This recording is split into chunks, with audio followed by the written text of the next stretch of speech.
अभी जैसे अपने है ना एक रीसेंट केस सुना था सर वेस्ट बंगाल में। यस। साइबर बेसिकली क्राइम ही था जहाँ पे उन्होंने डिजिटल अरेस्ट के थ्रू 100 करोड़ का स्कैम किया था। हुँ, वो करीबन 9 लोग थे जिनको लाइफ इम्प्रिजनमेंट मिला है हुँ। एंड आपको क्या लगता है ये साइबर क्राइम में सबसे बड़ी सज़ा है इंडिया के अंदर?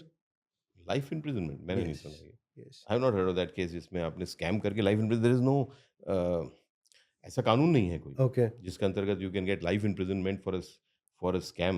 Okay. I don't know. I have did the research on hmm. This मैं आपको शायद न्यूज़ शेयर करूँगा अभी। Maybe something has resulted from it. Like yes. there was a case in a district in Madhya Pradesh hmm, where somebody posted some content on Facebook and which led to riots in that city okay, and against a religion, of course. And then when we tracked it and traced it, we arrested the person and he was sentenced to life because there is a section in IT Act 66F which says cyber terrorism का section है okay, कि आप कोई भी चीज़ transmit करोगे virtual दुनिया में जिससे समाज में आतंक फैल जाए तो आप साइबर आतंकवाद के दोषी हो।